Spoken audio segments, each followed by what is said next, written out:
దేశ రాజధాని ఢిల్లీలో జరిగిన బాంబు పేలుడు కేసులో రోజుకో కొత్త విషయం బయటకొస్తోంది. తాజాగా పేలుడు సంభవించిన స్థలంలో 3 బుల్లెట్లను ఫోరెన్సిక్ బృందాలు గుర్తించాయి. ఆర్మీ జవాన్లు ఉపయోగించే 9mm కార్టిజ్లను ఎర్రకోటకు సమీపంలో స్వాధీనం చేసుకున్నాయి. కాగా ఆ ప్రదేశంలో ఎలాంటి పిస్టళ్లు లభ్యం కాలేదని ఢిల్లీ పోలీసులు తెలిపారు.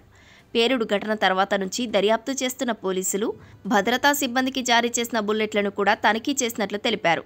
అయితే దొరికిన బుల్లెట్లు వారికి సంబంధించినవి కాదని ధృవీకరించినట్టు తెలిసిందే. మరి ఆ బుల్లెట్లు ఎవరివి? ఇప్పుడు ఇదే అంశంపై విచారణ సాగుతోంది. ఇలాంటి 9mm కార్టిజ్లు కేవలం ఆర్మీ జవాన్ల వద్దనే ఉంటాయి. అందులోనూ ప్రత్యేక పర్మిషన్ ఉన్న అతి కొద్ది మంది దగ్గరే ఇవి ఉంటాయి. సాధారణ పౌరులు, జవాన్లు ఇలాంటి వాటిని వాడటానికి అనుమతి ఇవ్వరు. అలాంటిది ఢిల్లీ పేలుడు జరిగిన ప్రాంతంలో ఆర్మీ వాడే బుల్లెట్లు లభ్యమవడంపై అనేక అనుమానాలు వ్యక్తమవుతున్నాయి. దీంతో ఆ ప్రదేశానికి ఆ బుల్లెట్లు ఎలా వచ్చాయనే విషయంపై పోలీసులు దర్యాప్తు చేస్తున్నారు. అందులో భాగంగా స్థానికంగా ఉన్న సీసీటీవీ ఫుటేజ్లను పోలీసులు పరిశీలిస్తున్నారు. మరోవైపు ఫోరెన్సిక్ బృందాల విచారణలో విస్తుగొలిపే విషయం మరొకటి వెలుగులోకి వచ్చింది. పేలుడుకు సంబంధించి వినియోగించిన కారులో టీఏటీపీ అనే పేలుడు పదార్థం ఉండొచ్చని ఫోరెన్సిక్ బృందాలు అనుమానిస్తున్నాయి.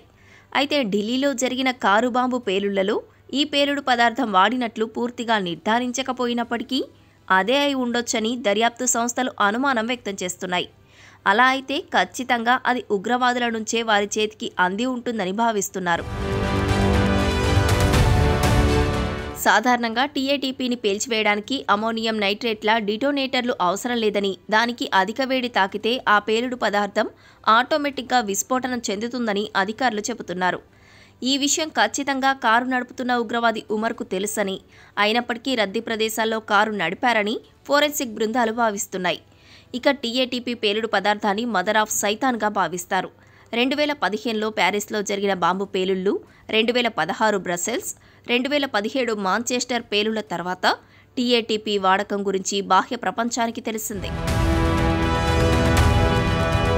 ఓవైపు ఆర్మీ గన్ బుల్లెట్లు, మరోవైపు టీఏటీపీ ఆనవాళ్లు. ఈ రెండింటిపై పోలీసులు నిశితంగా విచారణ చేస్తున్నారు. ఈ రెండింటికి ఏదైనా సంబంధం ఉందా అనే కోణంలోనూ దర్యాప్తు చేస్తున్నారు.